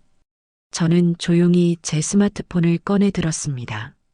사생활 침해? 절도? 그래, 내 말이 전부 맞다고 치자. 하지만 자신의 늙은 시어머니를 상대로 몇 달에 걸쳐 치밀하게 사기극을 벌이고 그 시어머니의 등골을 빼먹어 사치를 부린 너의 죄에 비하면 이건 그저 귀여운 장난 수준이 아닐까 싶구나. 저는 미연이와 눈을 똑바로 마주치며 스마트폰의 재생 버튼을 가차없이 눌렀습니다. 스피커를 통해 며칠 전 단골 손님과 제가 나누었던 대화, 그리고 그 이전에 미연이가 친구와 통화하며 저를 조롱했던 내용까지 제가 모아두었던 모든 음성 파일이 거실 전체에 생생하게 울려 퍼졌습니다. 어머, 사모님, 미연 씨 팔 다 나은 거 아니었어요? 다음 주에 저희랑 스크린 골프 치기로 약속까지 다 잡았는데? 어머, 우리 시어머니? 말도 마. 완전 순진해서 내가 아프다고 꾀병 좀 부렸더니 자기 아들 굶어 죽을까봐 가게에 나와서 죽어라 일해주고 있잖아. 덕분에 나는 공짜로 가게 맡기고 매일 집에서 노는데 완전 꿀이야, 꿀. 시어머니 등골 빼먹는 재미가 아주 쏠쏠하다니까. 남편? 우리 경호 씨는 내가 하자는 대로 다 하는 사람인 거 알잖아. 내가 하늘이 하얗다고 하면 하얀 줄 아는 바보인데 뭘. 낄낄거리는 미연이의 웃음소리와 경박한 친구의 맞장구 소리가 적나라하게 흘러나왔습니다. 자신의 목소리, 자신의 웃음소리가 스피커를 통해 흘러나오자 미연이의 얼굴은 이제 파란색을 넘어 잿빛으로 변해갔어요. 경호는 믿을 수 없다는 표정으로 스마트폰과 미연이의 얼굴을 번갈아 쳐다보며 석고상처럼 완전히 굳어버렸습니다. 아들의 눈동자가 지진이라도 난 듯 격렬하게 흔들리고 있었어요. 미연아, 너 이게 정말 너의 목소리라고? 바보? 내가 바보라고? 경호의 목소리는 처절한 배신감으로 갈기갈기 찢겨 있었습니다. 저는 조용히 스마트폰의 정지 버튼을 눌렀습니다. 모든 것이 끝났다는 것을 알리는 연극의 막이 내리는 소리처럼 들렸어요. 이제 이 잔인한 무대의 피날레를 장식할 시간이었습니다. 저는 서류 봉투에 마지막으로 고이 모셔두었던 가장 두껍고 묵직한 서류 뭉치를 꺼냈습니다. 그리고 그것을 이제는 초상집처럼 변해버린 식탁의 정중앙에 마치 판사의 망치처럼 보란 듯이 내려놓았죠. 하얀 A4 용지 위에는 부동산 매매 계약서라는 검고 굵은 글씨가 선명하게 박혀 있었습니다. 너희들의 유치하고 역겨운 연극 아주 잘 감상했다. 특히 우리 며느님 그 소름 끼치는 연기 실력은 대한민국 여우주연상을 주고도 남을 정도더구나. 그래서 내가 너의 그 뛰어난 연기력에 감동하여 아주 특별한 선물을 하나 준비했지. 저는 자리에서 일어나 넋이 나간 채 서로를 마주보지도 못하는 아들 내외를 차갑게 내려다보며 말했습니다. 제 목소리는 그 어느 때보다도 낮고 조용했지만 그 안에는 활화산의 용암과도 같은 뜨거운 분노가 담겨 있었어요. 너희들이 매일 밤 편안하게 두 다리 뻗고 잠을 자며 이 늙은 애미를 어떻게 더 등쳐먹을까 계획을 세웠던 그 안락한 보금자리에 대한 이야기다. 너희들이 내가 준 돈으로 호텔에서 편안한 휴가를 즐기고 있던 바로 그 시간에 나는 너희들의 그 소중한 보금자리를 다른 사람에게 팔아넘겼다. 네, 엄마 지금 뭐라고 하시는 거예요? 경호는 제 말의 의미를 전혀 이해하지 못하고 고장난 기계처럼 같은 말을 반복했습니다. 저는 계약서 표지에 적힌 매도인 이선주, 매수인 김영민이라는 글자를 제 손가락으로 하나하나 짚어가며 마치 어린아이에게 글자를 가르치듯 또박또박 말해주었습니다. 글자를 못 읽나 보구나. 다시 한번 친절하게 설명해주마. 너희들이 살고 있는 바로 그 집 말이다. 송파구 잠실동에 있는 그 번듯한 34평짜리 아파트. 그 집이 어제부로 내 손을 완전히 떠나 새로운 주인을 맞이했다는 뜻이다. 법적으로 너희는 앞으로 한 달 안에 그 집에서 너희들의 더러운 짐을 전부 빼서 길거리로 나가야만 한다는 아주 간단한 소식이다. 내 하나뿐인 아들이라서 내 눈에 넣어도 아프지 않을 손주가 사는 집이라서 나는 지난 수년간 참고 또 참았다. 너희들이 나를 하녀처럼 무시하고 내 아들이 너의 발닦개 노릇을 하는 것을 뻔히 알면서도 그저 너희 가정이 평화롭기만을 바라며 애써 눈 감아 주었지. 하지만 더는 안 되겠다. 짐승에게 사람의 도리를 가르치려 했던 내가 어리석었지. 짐승은 짐승의 법으로 다스려야 한다는 것을 이제야 깨달았다. 이제부터는 너희들끼리 너희 둘의 그 잘난 능력과 장깨만으로 이 험한 세상을 한번 헤쳐나가 보거라. 과연 어디까지 갈 수 있는지 이 애미가 두 눈 똑똑히 뜨고 지켜보겠다. 제 선언이 끝나자마자 경호는 끄윽하는 괴상한 비명과 함께 의자에서 그대로 바닥으로 고꾸라져 버렸습니다. 미연이는 현실을 부정하려는 듯 두 손으로 머리를 감싸 쥐고 미친 사람처럼 고개를 흔들며 알아들을 수 없는 말을 중얼거렸어요. 아니야, 이건 꿈이야. 이건 분명히 꿈일 거야. 어머니, 제발. 하지만 이것은 꿈이 아니었습니다. 그들이 스스로의 탐욕과 어리석음으로 한 땀 한 땀 정성껏 쌓아 올린 처참하고도 비참한 현실의 성이 와르르 무너져 내리는 순간이었습니다. 저는 싸늘하게 식어버린 갈비찜과 그보다 더 차갑게 굳어버린 아들 내외의 얼굴을 번갈아 쳐다보며 길고 길었던 기만극의 막이 드디어 아주 통쾌하게 내렸음을 직감했습니다. 제 선원이 가져온 충격의 여파는 실로 거대하고 파괴적이었습니다. 마치 거대한 해일이 휩쓸고 지나간 것처럼 거실은 아수라장이 되었어요. 바닥에 기절한 듯 쓰러져 있던 아들 경호가 가장 먼저 정신을 차리고는 네 발로 기어오다시피 제게 다가와 너덜너덜한 걸레처럼 바짓가랑이를 붙잡고 늘어졌습니다. 아들의 얼굴은 이미 눈물과 콧물 그리고 식은 땀으로 범벅이 되어 차마 인간의 형상이라고 보기 힘들 지경이었어요. 엄마, 제가 정말 죽을 죄를 지었어요. 제가 미쳤었나 봐요. 귀신에 씌었던 게 틀림없어요. 제발, 제발 용서해 주세요. 네.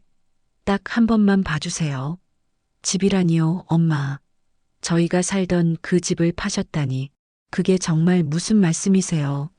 그럼 우리 준서는 이제 어디 가서 살아요? 길바닥에서 자라는 말씀이세요. 경호는 어린아이처럼 엉엉 울며 매달렸습니다. 심지어는 아무 상관없는 손주까지 들먹이며 제 동정심에 호소하려 했죠. 하지만 제 마음은 남극의 빙하처럼 차갑게 얼어붙어 조금의 동요도 없었습니다. 저는 아들의 그 비굴하고 추악한 모습을 마치 길가의 더러운 벌레를 내려다보듯 차갑게 응시하며 말했어요. 일어나거라. 더는 꼴 사나운 꼴 보이지 말고. 이제 와서 내게 용서를 빈다고 해서 달라질 것은 단 하나도 없다. 너는 내가 저지른 행동에 대한 책임을 아주 혹독하게 져야만 할 것이다. 그리고 어디서 감히 준서의 이름을 입에 올리는 게냐? 너희 같은 부모 밑에서 자라는 것보다는 차라리 길바닥에서 혼자 크는 것이 준서의 미래를 위해 100배, 1000배는 더 나을 게다. 아니에요, 엄마. 이건 정말 제 잘못이 아니에요. 전부 저 여자 때문이라고요. 저 악마 같은 최미연이라는 여자가 저를 이렇게 만든 거란 말이에요. 경호는 갑자기 모든 책임을 미연이에게 떠넘기기 시작했습니다. 그는 자신의 아내를 향해 벌벌 떨리는 손가락으로 가리키며 울부짖듯 소리쳤어요. 저 여자가 매일같이 저를 들들 볶았어요. 당신은 남자도 아니냐, 능력도 없냐, 등신같이 내 엄마한테 빌붙어서 사는 거 지겹지도 않냐? 이번 기회에 시어머니 가게에 내보내고 우리 좀 편하게 살아보자. 당신이 이번 일 제대로 처리 못하면 당장 준서 데리고 집 나가서 이혼 서류 보낼 줄 알아라.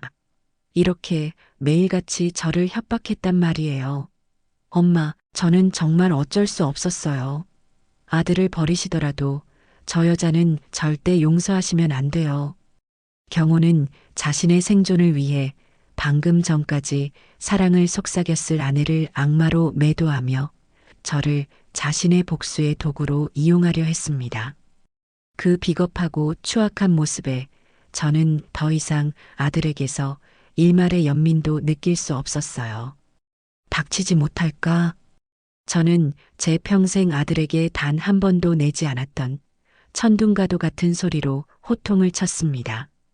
제 고함 소리에 경호는 물론 넋을 놓고 있던 미연이까지 화들짝 놀라며 어깨를 움찔 떨었어요. 네 이놈, 너는 저 여자의 남편이기 이전에 이 애미의 하나뿐인 아들이었다. 무엇이 옳고 그른지를 판단할 나이가 지났어도 한참 지나지 않았더냐.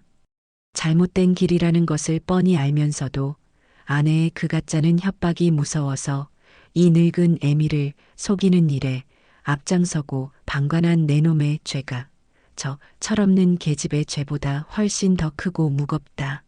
너는 너의 가정을 지킨 것이 아니야. 너는 오직 너 자신의 안일함과 비겁함, 그리고 그 하찮은 자존심을 지키려 했을 뿐이다. 그러니 모든 책임을 아내에게 떠넘기는 그 더러운 입, 당장 다물지 못할까? 제 서리빨 같은 일침의 경호는 더 이상 아무 말도 하지 못하고 그저 고개를 숙인 채 바닥만 내려다보며 갓난아이처럼 엉엉 울기만 할 뿐이었습니다. 이제껏 아들의 약하고 무른 성정을 탓하면서도 마음 한편으로는 그래도 내 핏줄이니 하고 감싸 안았던 제 자신이 한없이 어리석고 한심하게 느껴지는 순간이었어요. 그때였습니다. 조용히 상황을 지켜보며 눈알만 굴리던 미연이가 자리에서 벌떡 일어났습니다. 며느리의 얼굴에는 더 이상 두려움이나 반성의 기미가 보이지 않았어요. 대신 모든 것을 잃은 사람이 가질 수 있는 마지막 무기, 도끼와 분노만이 가득했습니다. 어머니, 진짜 너무하시는 거 아니에요? 저희가 잘못한 건 100번 인정해요. 하지만 어떻게 저희한테 말 한마디 없이 집을 팔아버리실 수가 있어요. 그 집에서 저희가 산 세월이 몇 년인데 저희 청춘이 다 담겨 있는 곳이라고요.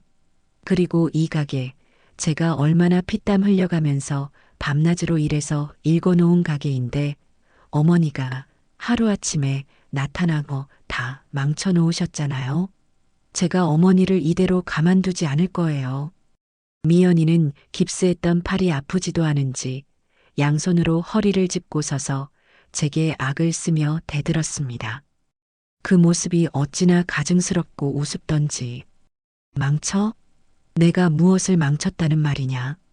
너의 그 소중한 가게는 이 늙은이가 맡은 이후로 매출이 2배나 넘게 올랐다. 너의 그 게으름과 불친절함이 단골 손님마저 다 내쫓으며 가게를 망치고 있었지. 그리고 어디서 감히 그 더러운 입으로 피땀이라는 말을 함부로 올리는 게냐? 너는 내 시어머니의 피와 땀 위에서 명품 백을 사고 VVIP 피부 관리를 받으며 호의호식하지 않았니? 그래도 이 집에는 저희 돈도 들어갔다고요. 저희가 그동안 냈던 관리비랑 세금은 어떡하실 건데요? 그리고 저희가 들여놓은 가구랑 가전제품 값은요. 이건 명백한 재산권 침해예요. 당장 변호사 사서 소송할 거예요. 위자료까지 청구해서 어머니 재산 다 뺏어올 거라고요. 미연이는 최후의 발악을 하듯 소송이라는 말을 무기처럼 꺼내 들었습니다. 저는 기가 막혀서 헛웃음이 절로 나왔어요. 소송? 위자료? 그래, 어디 한번 해보거라. 무슨 돈으로 할 생각이니? 내가 그동안 번 돈은 너의 그 사치스러운 생활을 유지하는데 전부 썼을 테고 내 남편은 무능력한 백수나 마찬가지인데. 그리고 똑똑히 알아두거라. 이 집은 처음 계약금부터 마지막 잔금까지 단 한 푼의 도움도 없이 온전히 나의 돈으로 산 내 소유의 재산이다. 등기부등본이라도 떼어 보여줄까? 너희는 법적으로 이 집에 대해 티끌만큼의 권리도 주장할 수 없어. 너희들이 말하는 그 가구와 가전제품? 그 역시 내가 너희 결혼할 때 전부 사준 혼수가 아니더냐. 오히려 내가 너희를 사기죄와 무단 점거로 고소하지 않는 것만으로도 다행으로 알아야 할 것이다. 그러니 더 추해지기 전에 내 눈앞에서 당장 사라지거라. 제 법적 근거까지 동원한 논리정연하고 단호한 말에 미연이는 더 이상 아무런 반박도 하지 못했습니다. 그저 분에 못 이겨 씩씩거리며 도끼 어린 눈으로 저를 죽일 듯이 노려볼 뿐이었죠. 저는 거실 한가운데에 우두커니 서서 현관문을 활짝 열었습니다. 그리고 턱짓으로 밖을 가리키며 제 인생에서 가장 차가운 목소리로 명령했습니다. 나가. 당장. 경호는 마지막까지 제게 매달려 용서를 빌려 했지만 저는 그런 아들의 손을 벌레 떼어내듯 냉정하게 뿌리쳤습니다. 결국 경호는 모든 것을 체념한 듯 힘없이 몸을 일으켜 미연이의 뒤를 따라 좀비처럼 현관으로 향했어요. 문을 나서기 직전 미연이가 저를 돌아보며 악에 받친 목소리로 마지막 저주를 퍼부었습니다. 두고 보세요, 어머니. 제가 이대로 순순히 물러날 것 같아요? 어떻게든 복수하고 말 거예요. 어머니 인생, 제가 반드시 망가뜨려 드릴게요. 그래, 아주 기대하고 있으마. 너의 그 잘난 능력으로 과연 어떤 대단한 복수를 할 수 있을지. 나는 언제든지 환영이다. 저는 비웃음으로 응수했습니다. 쾅 하고 현관문이 닫히고 집안에는 마침내 완전한 정적이 찾아왔습니다. 저는 식탁 위에 어지럽게 널려 있는 이제는 차갑게 식어버린 음식들을 가만히 내려다보았습니다.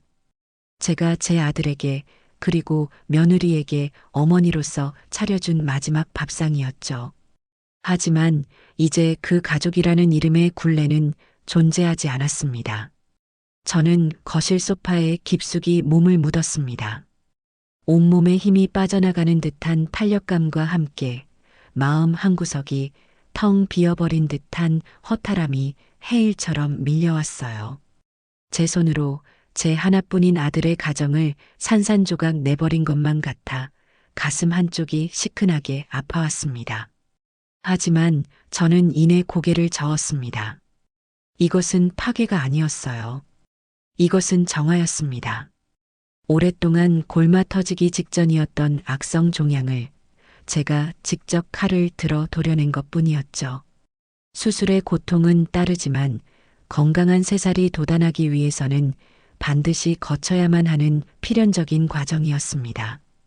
저는 창밖에 짙고 깊은 어둠을 가만히 바라보며 앞으로 제가 걸어가야 할 새로운 길을 생각했습니다. 이제 더 이상 누군가의 아내, 누군가의 어머니로 사는 희생의 삶은 끝났어요. 오롯이 이선주라는 제 이름 하나만으로 제 인생의 제2막을 다시 한번 살아내야 했습니다. 그리고 이상하게도 그 생각은 제게 두려움이 아닌 작은 설렘과 완전한 자유의 감각을 가져다 주었습니다. 길고 어두웠던 터널의 끝에서 저는 비로소 저 멀리 희미하게 빛나고 있는 출구를 발견한 기분이었습니다. 아들 내외라는 이름의 악성 종양을 제 인생에서 완전히 도려낸 뒤 한 달이라는 시간은 생각보다 훨씬 더 빠르게 그리고 평화롭게 흘러갔습니다. 그 한 달 동안 경호에게서는 하루가 멀다 하고 구차한 변명과 뒤늦은 후회로 가득 찬 장문의 문자 메시지가 날아왔습니다. 엄마, 제가 정말 미쳤었나 봐요. 미연이 말만 듣고 엄마 마음을 헤아리지 못했어요. 준서를 봐서라도 제발 한 번만 더 기회를 주세요. 같은 이제는 아무런 감흥도 주지 못하는 레퍼토리의 반복이었죠.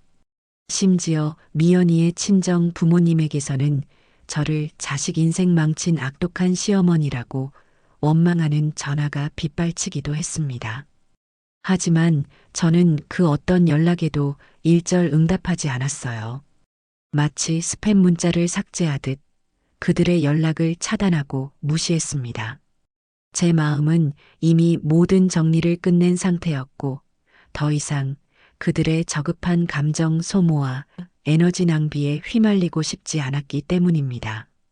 정확히 한 달이 되던 날, 그러니까 아들 내외가 집을 비워주기로 약속한 마지막 날, 저는 부동산 박 사장과 함께 그들이 살던 집을 찾아갔습니다. 새로운 주인이 입주하기 전 집 상태를 마지막으로 꼼꼼히 확인하고 혹시 모를 분쟁의 소지를 없애기 위해서였죠.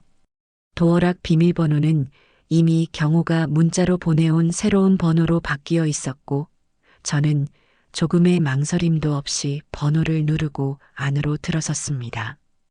집안은 제가 상상했던 것보다 훨씬 더 처참하고 비참한 상태였습니다. 이삿짐을 급하게 빼나간 자리는 온통 정체불명의 쓰레기와 시커먼 먼지로 가득했고 식탁 위에는 먹다 남은 컵라면 용기와 술병들이 뒹굴고 있었어요.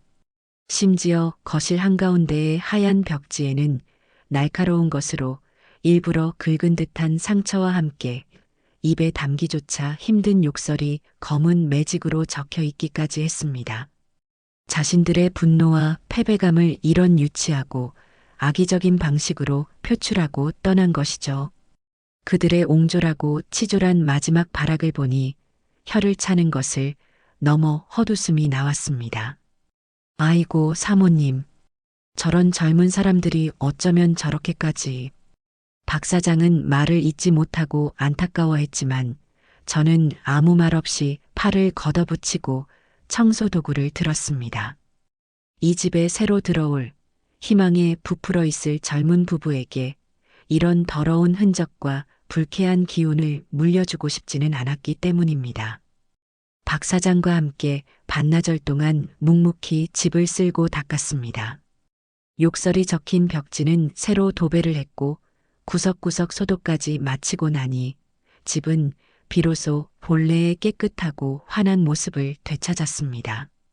모든 것을 완벽하게 정리하고 밖으로 나오는데 아파트 경비 아저씨가 저를 알아보고는 반갑게 다가왔습니다.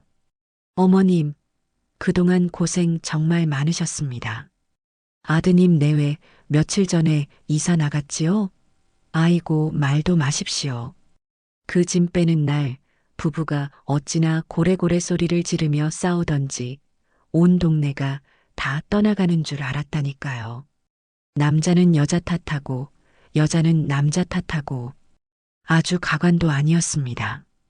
그러셨군요. 쯧쯧 젊은 사람들이 어쩌다가 저 지경이 됐는지 원. 제가 여기서 경비 생활만 20년째인데 저렇게 험악하게 이사 나가는 집은 또 처음 봅니다. 듣자 하니 그 며느님이 하던 옷가게도 권리금도 못 받고 헐값에 급하게 처분하고 저기 어디 강 건너 변두리에 있는 아주 낡고 작은 빌라 월세방으로 들어갔다고 하더군요. 쯧쯧 인과응보라는 게 괜히 있는 말이 아니지요. 경비 아저씨의 말을 들으며 저는 씁쓸한 마음을 감출 수 없었습니다. 그들의 완전한 몰락이 통쾌하기보다는 한때나마 제 가족이었던 사람들의 어리석은 선택이 불러온 비참한 결말에 대한 일말의 안타까움이 스쳐 지나갔습니다. 하지만 그것 또한 그들이 온전히 스스로 감당해야 할 삶의 무게였고 제가 더 이상 관여할 바가 아니었죠. 며칠 뒤 저는 주거래 은행의 VVIP 상담실로 향했습니다. 그리고 집을 판 돈의 절반에 해당하는 제 평생 만져본 적 없는 거대한 금액을 손주 준서의 이름으로 된 특정금 전신탁 상품에 넣었습니다. 앞으로 준서가 성인이 될 때까지 필요한 모든 종류의 교육비, 예체능 학원비, 그리고 국내외 대학 등록금과 어학연수 비용까지 모두 충당하고도 남을 만큼의 막대한 돈이었죠. 저는 변호사의 자문까지 받아 이 신탁을 법적으로 가장 안전하고 완벽하게 설정했습니다. 신탁의 수익자는 오직 박준서 한 명이며 그의 친권자인 경호와 미연이는 물론 그 어떤 제3자도 이 돈에 단 한 푼도 손댈 수 없도록 여러 겹의 안전장치를 걸어두었습니다. 부모의 죄와 어리석음이 죄 없는 아이의 빛나는 미래까지 망치게 할 수는 없었으니까요. 모든 법적, 행정적 절차를 마친 뒤 저는 경호에게 마지막 전화를 걸었습니다. 제 번호를 확인하자마자 1초도 안 되어 다급하게 전화를 받는 아들의 목소리가 수화기 너머로 들려왔습니다. 엄마, 전화하셨네요. 엄마, 저 정말 용건만 간단히 하겠다. 이제 너를 엄마라고 부를 일도 없을 테니 잘 들어둬라. 저는 아들의 구차한 변명을 얼음처럼 차가운 목소리로 단칼에 끊어버리고 제 할 말만 이어갔습니다. 너의 아들 박준서의 이름으로 평생 교육비 통장을 만들어 두었다. 앞으로 준서에게 들어가는 모든 유치원비, 학원비, 과외비, 그리고 국내외 대학교 등록금과 유학자금까지 그 통장에서 전부 자동으로 지급될 것이다.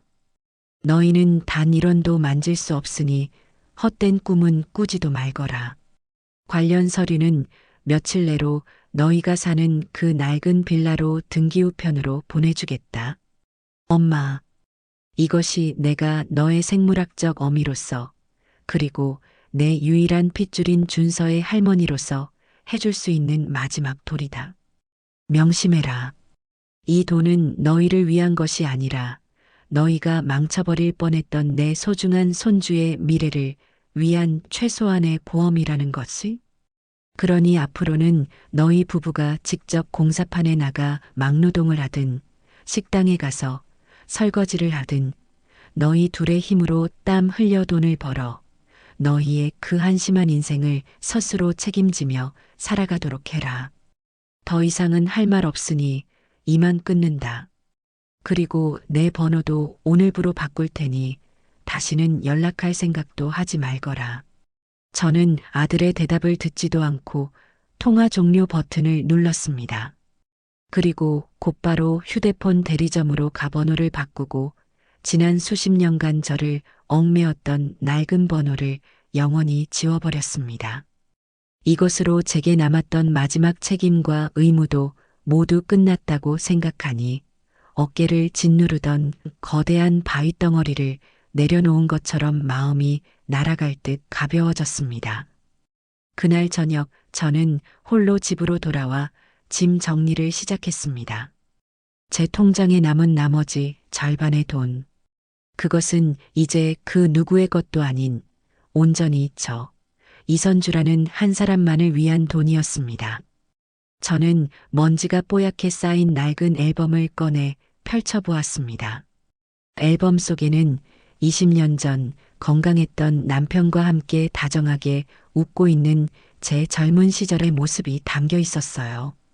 남편은 살아생전 입버릇처럼 제게 말하곤 했습니다. 나중에 경호 다 키워서 장가 보내고 나면 두 손 꼭 잡고 세계 일주를 하며 남은 인생을 오롯이 우리 둘을 위해 즐기자고요. 하지만 그 약속은 남편의 갑작스러운 죽음으로 지켜지지 못했죠. 저는 앨범을 보다가 문득 한 가지 결심을 했습니다. 남편과의 그 찬란했던 약속을 이제는 저 혼자서라도 반드시 지켜야겠다고요. 아니, 지키는 것을 넘어 남편 몫까지 2배로 더 즐겨야겠다고요. 다음 날 저는 제 인생에서 가장 좋은 옷을 차려입고 가장 비싼 핸드백을 들고 강남에 있는 VVIP 전문 여행사로 향했습니다. 그리고 제 평생의 꿈이자 남편과의 마지막 약속이었던 지중해 크루즈를 포함한 3개월간의 유럽 일주 프리미엄 여행 상품을 망설임 없이 예약했습니다. 제 통장에서 수천만 원이 한 번에 빠져나갔지만 조금도 아깝다는 생각이 들지 않았어요. 오히려 제 자신에게 주는 가장 값진 선물이라는 생각에 가슴이 벅차올랐습니다. 한 달이라는 시간은 설렘과 기대로 눈 깜짝할 사이에 지나갔습니다. 저는 여행에 필요한 세련된 옷들과 편안한 신발을 사고 난생 처음으로 값비싼 카메라를 사서 사용법을 익히고 간단한 여행 영어와 이탈리아어 회화를 공부하며 하루하루를 어린아이처럼 즐겁게 보냈습니다.